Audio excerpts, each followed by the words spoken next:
tarehe 5 mwezi wa 6 2025 na maana 2025. Hotuba fupi ya marehemu. Marehemu alijulikana kwa majina ya Idi Mwenebyake Kiza wa jamaa la Babongwe Bashilolonga, nyumba ndogo ya Bashikwa Chunda. Marehemu Mango ilambo Jose. Ona maliza huko afu tarudi. Baba wa marehemu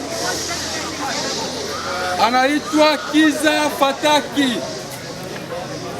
Mama wa marehemu anaitwa Honorina Idi wa jamaa ya Bashalangwa Bashiakela, nyumba ya Benga. Kuzaliwa. Marehemu alizaliwa Kazimia pale Kongo mnamo tarehe 25 mwezi wa 12 mwaka wa 1998. 1998. Elimu ya marehemu.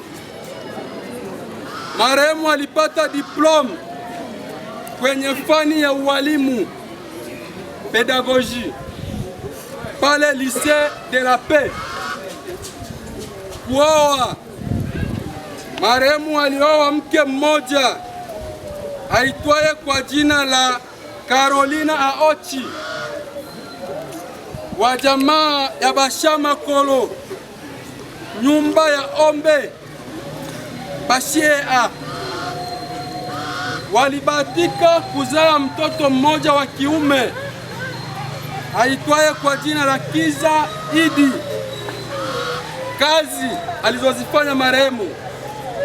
Marehemu alikuwa fundi cherehani. Sababu ya umauti, marehemu amekutwa ndani amejinyonga. Jumla ya miaka aliishi miaka 27. Asanteni kwa kunisikiliza.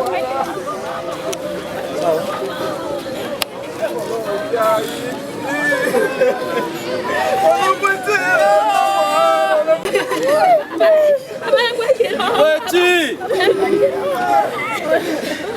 Yomo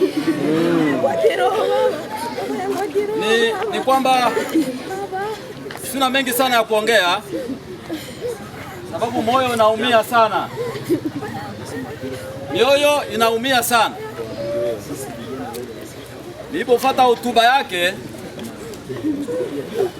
kwa hiyo niombe kusema kitu kimoja, ya kwamba mwanadamu aliumbwa kwa ajili ya kutawala vyote vinavyoonekana na visivyoonekana. Ndio maana Adamu alipewa uwezo akatawala nyama na ndege na vyote vile ambavyo viko hako kudunia. Yeye ndio alipewa uwezo. Ndio maana simba anakimbia mwanadamu. Ndio tunajaribu kutawala. Jawabu inapoinuka tujaribu kuitawala, hapo tutaenda vizuri. Lakini tunapotawaliwa na jawabu fulani ni shida. Ni shida. Na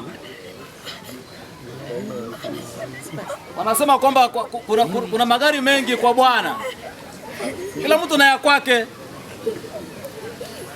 Kuna wengine wanakufa majini, hata onekana hata kwenye sanduku. Kwa hiyo njia ziko nyingi, na nikuambia kwamba wao ambao uko hapa, sababu tunaliongelea hili sio kwa ajili yake. Sasa tunaongea hili kwa ajili ya sisi ambao tuko hai. Tuchukue mfano kupitia kingine ambacho tumekiona, ili na kikupatia wewe maarifa ya kuishi hapa chini ya jua. Nimalize na kitu kimoja, muda umeenda. Hali tunayo sasa hivi ya kambi ni nzuri, lakini sio sawa. Kulingana na hali ya nini? Ya mashirika, hakuna bajeti. Shirika zote zinalia bajeti, hakuna bajeti, hakuna. Na ikawa bajeti hakuna, Ndio maana mnaanza kuona upande wa chakula kinaanza kushuka, na hivi kinashuka hii awamu.